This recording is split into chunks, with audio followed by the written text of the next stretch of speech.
So what exactly is the Bible?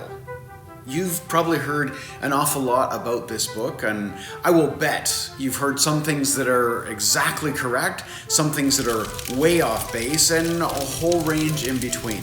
In this video, I'm going to take a look at the Bible. We're going to talk a little bit about some of the basics about what this is and maybe what it isn't, how it's composed, how it got to be here in my hands now when a lot of these stories are 2,000 and 3,000 years old. We're going to take this apart, we're going to analyze it a little bit, and hopefully by the end of this, we've got a little bit better understanding of what it means when somebody talks about what's in the Bible. Hi friends, my name is Greg Simpson and I'm a minister in the United Church of Canada. I've heard an awful lot about this book from a lot of different people. Some of it makes me supremely happy and it's wonderful, and some of it breaks my heart to hear people say things like that. This is definitely used to build people up, to help them find hope. Some people find purpose in their lives because of it. Sometimes you can look through these pages and you can find answers to questions that you couldn't find answers other places. But unfortunately, this is also used as a weapon. It is used to hurt people, and I want to take apart some of that so that if that has happened to you, or if you've heard that and understood, that we can start to get to the bottom of how that happens and why that happens and what this may or may not say. Let's start by identifying the fact that although this is one book, it's actually a library. It's a library of small books collected together, and these are different types of literature written over many centuries, starting about 3,000, 3,500 years ago. Biblical historians don't even agree on exactly how old some of these stories are, but some of them, especially from the Hebrew Testament or the Old Testament, books like Job, you might have heard of that, are really, really old. They predate a lot of the history that we know right now.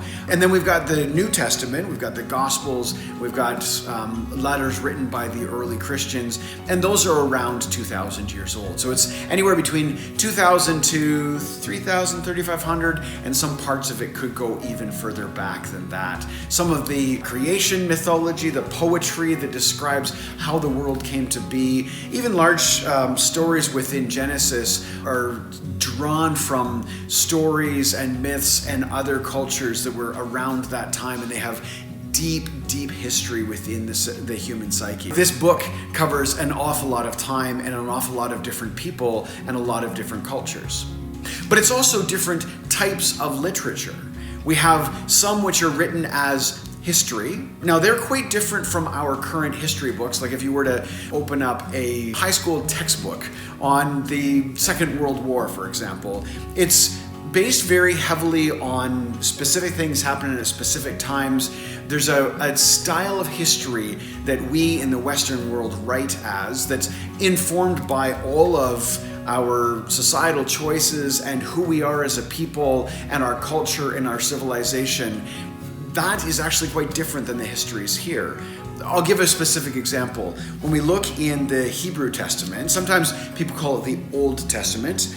There are a couple of different books here. There's 1st and 2nd Samuel, and then there are also 1st and 2nd Kings. And those two books actually cover the same time period, or roughly the same time period, but Samuel, the books of 1st and 2nd Samuel, are looking at this time period from the position of the priests and the religious leaders, and 1st and 2nd Kings are looking at the same time period through more of a political lens, specifically the lens of the kings or the ruling class. So already we've identified that although those books are histories, they're looking at the same piece of information from slightly different angles.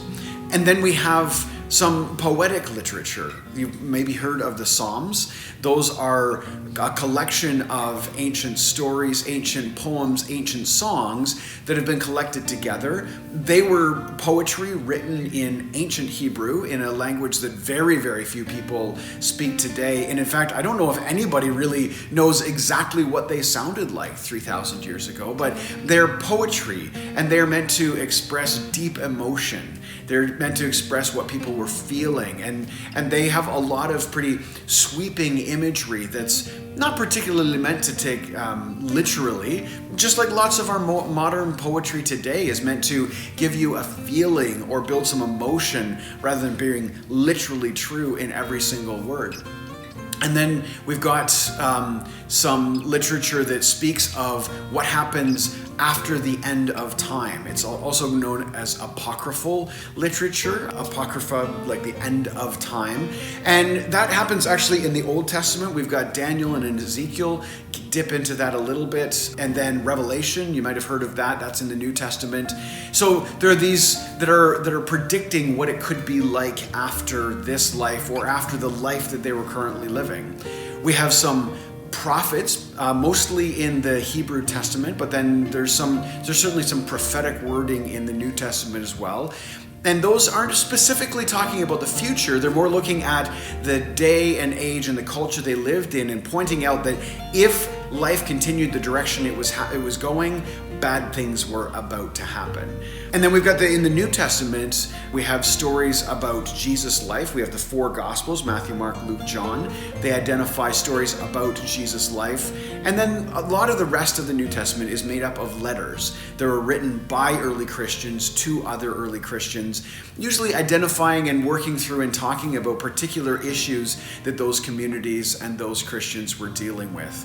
There are actually many other different types of literature within this, and they're all written in different ways. They're all written by different people. Most biblical scholars agree that there are at least between 40 and 50 different authors over time. Even something like the first 5 books of the Old Testament, Genesis, Exodus, Leviticus, Numbers, Deuteronomy, these 5 books in the Jewish tradition are called the Torah, or the Law, and in the ancient tradition, they're recognized as being compiled by Moses, but the end of Deuteronomy includes the end of Moses' life. So I don't think he was actually writing it after he was already dead. So the idea of authorship in today's day and age has a very different feeling and a different meaning than it did here. And so those are all just context and things to know about the Bible. I hope this has given you just a little bit of a taste as to what the Bible is. Let's talk about some of the things the Bible isn't.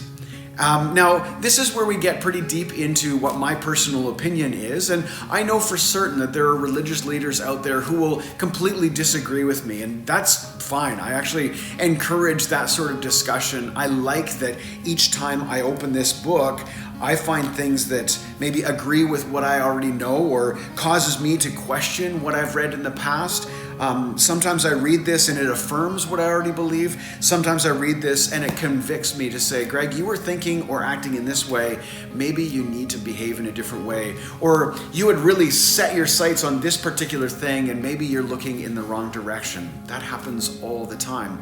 So some things that I think this book is not, it's not a weapon. This is not meant to be used to condemn other humans, to tell them what they are or are not. It's not meant to be words of hate. In fact, as I read through this, and I have read through this from the front to the back a couple of times now, it's a pretty long read and it's really complicated. And because it's all these different types of literature, it's really difficult sometimes to jump from one piece to another and really follow the flow. But when you've been through it a couple of times and start to look at it from a really scaled out version, you realize there is so much love contained in this book. Love of God for humans, love of people for other people, and caring and wishing that things could be better. And within that, there's awareness and there's a realism of saying there are an awful lot of people who really struggle with good and evil. And there are very, very good people and there are very, very bad people. And even within the bad people, there is good. And even within the good people, there is bad. Which are things that to me make this very, very relevant today, because that's how it was for people then. That's how it is for people now. It makes it easy for me to open this and read something and say, yes, I feel that same way. Especially things like the Psalms that are addressing the emotions, the feelings, what people were feeling. You want to have a conversation about depression, about anxiety, about feeling that the world is against you? Read some of the Psalms. Read Jeremiah. There are heart-wrenchingly honest and true conversations about wishing that the author wishing that they were dead, that it'd be better off if I had never been born. It would have been better for the whole world if I just never existed. That is as relevant today as it ever has been. And then we have stories throughout the Bible of people who are loving and caring even in the face of insurmountable odds. We have people who make really, really poor choices, and sometimes they succeed and sometimes they fail. And then we have people who make really, really good choices, and sometimes they succeed and sometimes they fail. All of this to me makes this book very, very real and very, very human. It is not meant to be used to hate or to shape somebody else's life or to put you on a pedestal above somebody else. It unfortunately has been used that way for about as long as it's been around. History is littered with examples of people using Christianity and standing on the words of this particular book to justify hatred and killing and genocide and taking over countries and the slave trade. And you can pick almost every single evil thing that humans have done, and at some point somebody has used this to justify it. That's not what it's there for. In fact, if you bother to spend the time to really dig in and read, what you realize is it addresses the fact that humans continue to make mistakes and do evil and critically awful and difficult things, and yet God continues to love humans through the midst of that. And other humans continue to love humans through the midst of that. And it keeps coming back to saying the same thing. When there is love to be found, that's God. That's where we find God. In the New Testament, we have this letter of 1 John, and the whole letter speaks very many times about saying God is love. It's a love letter, not from one person to another person, but it's writing about God's love for humanity. And I find that littered through the entire Bible. Something else that I would say it is not particularly is a list of rules. Now, this is skating on some pretty thin ice because there are quite literally entire books of rules in here. If you look at the book of Leviticus, it has an awful lot of rules, and people have used those words and those rules to support hate speech for a very, very long time. And that's unfortunate because some of those rules were designed and written specifically for a culture that is 3,500 years ago and so completely different from ours that we don't even have the context to understand. We literally don't have the words to understand what they meant. This has been translated from that ancient Hebrew into Greek about 2,000 years ago, and then it's those Greek resources have been translated into English more recently. Thankfully, biblical scholars continue to analyze and retranslate and do work with the original wording to make sure that it's as honest and true to the original words as possible. And then there are other versions or other translations or other paraphrases of the Bible that work harder to make it more readable and make it feel a little more colloquial and up to date, so that you can get inside it and really understand it without being stuck on the wording. Different versions of the Bible bring out different lenses and different colors and different flavors of what's to be found here. So, with that nature, it's hard to say that this is a list of rules.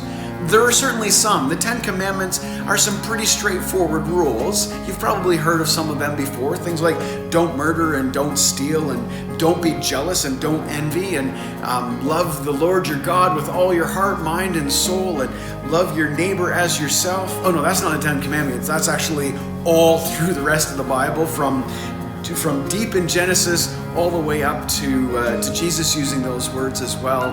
There are certainly rules, but if you think about those are really the bare minimum of being humans. Really? Don't kill? Don't steal? Those rules also exist in like every single culture's written rules about how to be society. So this isn't so much a rule book. And I think that when we look at it that way, we strip it of a lot of its power. There are a lot of guidelines. There are a lot of times that I look to the Bible and realize that it has instructions that I can follow. It has things that it would make sense for me to do. But there isn't within these words the sort of condemn you to hell nature that a lot of religious organizations want to saddle this with. The Bible doesn't do that work. Religions do. Humans do when they read this and want to use this for their own good or their own power, or to keep them on a pedestal above some other group, or to tell somebody else how bad they are. Absolutely, you can twist these words to say that, but it's not particularly there in just the words themselves. There's this loving feeling of God saying to humans, there's probably a better way for you to be a person, and not being evil and jealous and not being selfish and angry. And that's probably the best version of you. And any of the condemning to hell wording, I think that we can all agree that if you live a life that is chock full of anger, you're living a life of hell. The discussion of hell being a place with fire and brimstone, well, that's not even in this. Some of that came from some Greek writing that's much newer than this is. And that has sort of built into our culture in ways that when I say the word hell, you're probably already thinking a particular version of what that means. It's not in here. There's very, very little discussion, truthfully, about the idea of what happens to evil people, other than the fact that life will be very hard for them. That's one of the beautiful things that I find when I bother to read this for myself. So what I'm doing right now is actually interpreting also what's in the Bible. And the danger is that every time that you have somebody interpret to you what's in the Bible, you're hearing their version of what it is. Each time you go to church, you're hearing that minister's version. Each time you watch a YouTube video, or each time you watch a movie that has some sort of religious context to it, you're getting somebody else's interpretation. So my recommendation is pick it up and read it for yourself. Now, it's a difficult read. There's a lot of complicated stuff in here. And so in another video, I'm going to walk through some of the ideas about where you might start to read, what things are easy and what things are hard, or what you might look for if you want to start reading the Bible. Now, if you've been a Christian for some time and you have some familiarity with it, I do recommend you dive in and pick a piece and go through it. But even some parts, like some of the prophets, Leviticus in particular in the Torah, those are some pretty difficult reads, but I'm going to do another video specifically on some of those books so that we can do a little bit of analysis so that we're ready when we step into that book to know what it's about and where it's leading us and what context we might need as we read those words. So, this is a collection of stories that are important and have been important to a lot of people for a lot of years. There's a very good reason that I'm holding this book right now in my hand when so many other stories that are 3,000 or 3,500 years old have been lost to the sands of time. These made it right here, right now, to today. There's important reasons, but you need to find those reasons for yourself. Thank you, friends, so much for watching this video. I appreciate that you bothered to stick around and listen to me rambling on about the Bible. I'm definitely going to have a few more videos that dig into where to start reading if you haven't done this before, or perhaps what book you could maybe dig into if you maybe have spent some time in a church but haven't had a chance to really open the Bible, or maybe some resources that can help you read through the Bible and start to develop your own understanding and your own opinion of what all is contained herein. I love you all. I'll see you at the next video. Bye for now.